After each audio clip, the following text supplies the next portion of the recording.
What's going on? Guess who figured out the microphone? Let's go. Let's go. We're mobile now, guys. Can you hear me? What about now? Can you still hear me? Let's go. Okay. What are we talking about today? Remember I told you guys I was telling you a super cool story? That's today. Today we're talking about the Jesuits, which you don't know is a Catholic order. We won't get into the details about how they were founded, but they did missionary work out in South America. We're back in South America. We're talking about the Guarani people, the Guarani tribe. So we're in modern day Paraguay, right, which is technically Spanish land. And the Jesuits basically established like communist little villages. So they would have like homes that were for the homeless. They would have homes that were for people that were down bad, orphans, widows, things like that. There would be these community housing. They'd share all the food and all the resources. It basically was like a commune. They had like these perfect communist homes, and the Guarani lived in peace. And the Jesuits and the Guarani had a special exemption from the Spanish crown, and at the time the Pope, where they were immune to the encomienda laws. So what encomienda laws was like basically any European, if they came across natives, like a village that was uncontacted, they just come across these natives, they could make them their slaves, basically. And the Jesuits like really protected the Guarani and fought really hard to make sure that no Spanish or Portuguese Europeans in South America could enslave the Guarani. So total dubs by the Jesuits. I mean, we're in the 1600s, you guys, in South America, and they're saying, no, you can't enslave these natives. They're with us. We live in these perfect communes in the middle of South America. Ironically, the Jesuits didn't say anything against the African slaves that they were bringing to the country, but I digress. So basically, the Portuguese who were in Brazil, so here's Paraguay, right in the center, Brazil, right? They weren't too happy about these natives that they couldn't enslave. So they were like, screw that. We're not listening to the Spanish crown. And at the time, Portugal and Spain were in a joint monarchy. They were technically separate countries, kingdoms, but they were in a joint monarchy. Again, right? Early modern period, politics, they were the same thing. So they were like, screw that. So they would go from Sao Paulo, Brazil. You can look up where Sao Paulo is to Paraguay. And these guys would raid into interior South America, into Paraguay, and literally steal the Guarani people and kill the Jesuits and take them back as slaves. So obviously, like the Jesuits, who were not a militarized order, and tried to convert people by the word and by their actions, they didn't fight back. So they kept pushing themselves farther and farther south, until it got to the point where they were like, we are going to start fighting back. So they petitioned to the Spanish crown, who was also the king of Portugal at the time, that these Portuguese slavers from Sao Paulo, thousands of miles away, are not allowed to come raiding and taking the Guarani people. I mean, they would take the people, burn their perfect little communist villages, laugh about it, right? As they walked all the way back to Sao Paulo. Most of them wouldn't even make it there because they die on the way. It was totally, totally brutal, you guys, like totally brutal stuff. So the Spanish king's like, nah, you can't do that anymore. They have specific laws, like we're bros with the Jesuits, we're bros with the Pope. The Pope was super mad about it. He was like, what the heck? So the Portuguese were like, oh, all right, bet. We're our own country now.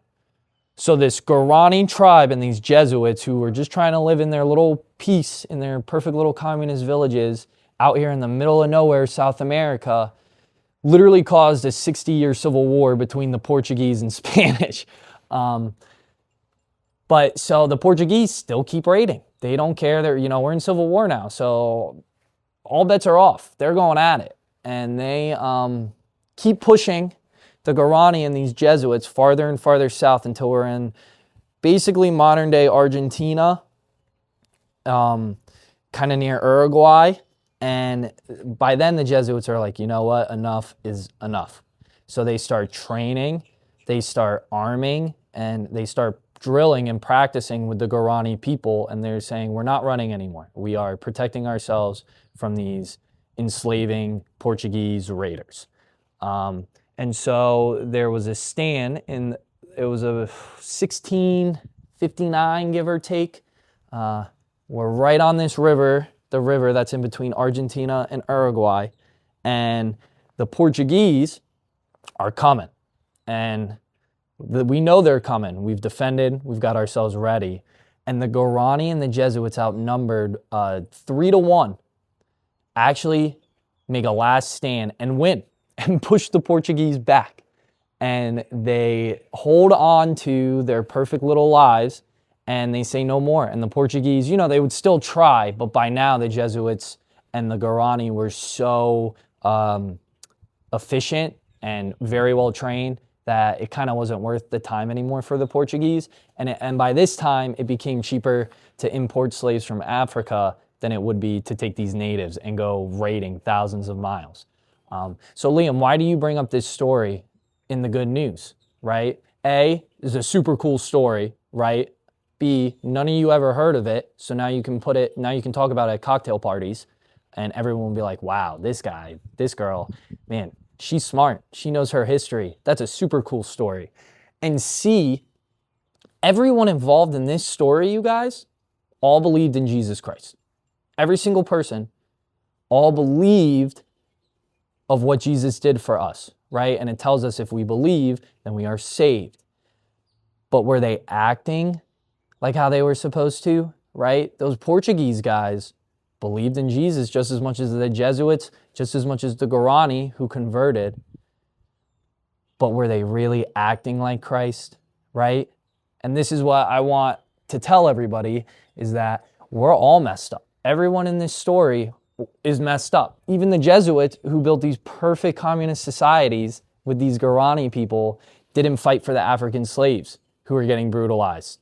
The Guarani were awful to other native tribes. And the practices that they had before the Jesuits came would make you squeal. Some of the things that they would do to human beings, right? So everybody in this story is, excuse my French, messed up human beings, but they all believe in Jesus Christ. So we're kind of in this conundrum here, where it's like, well, we all believe Jesus Christ rose from the dead, so we're saved, but our actions, right, they're not clocking. It's not clocking with what we say and what we believe. We're not clocking, right? We're totally contradicting ourselves here. And that's all of us. This is what I've been trying to get at for the past couple of these, is that, everybody is broken, right? The Portuguese thought they were doing the will of God. The Jesuits thought they were doing the will of God. The Spanish king thought he was doing the will of God, but they all, in their own ways, right, were secretly doing things for their own benefit and for their own pride. So I just want, first of all, to tell you guys cool history, because that's a super cool story. I mean, what native communist tribes in the middle of Paraguay getting armed and trained and believing in Jesus Christ by a Jesuit order and fighting off Portuguese slavers from the coast that's thousands of miles away in the middle of the 1600s. You've never heard of that. I know you've never heard of that.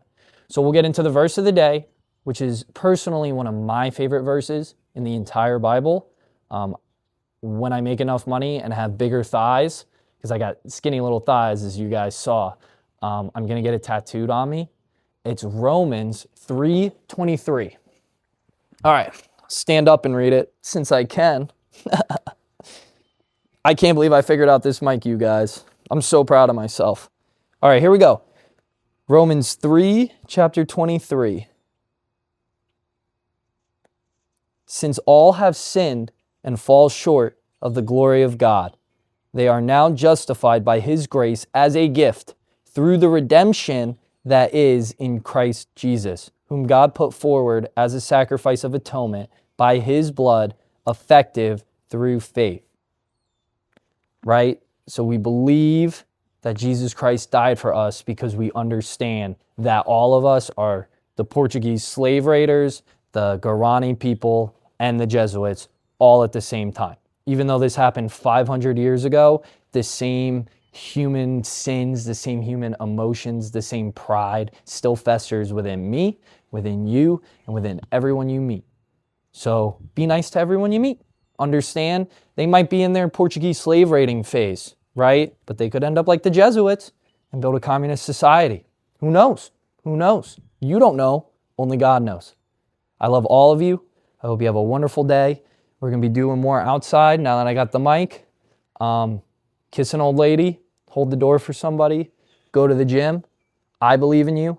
God believes in you. We both love you. Have a wonderful rest of your day and a great weekend. I'll see all of you tomorrow.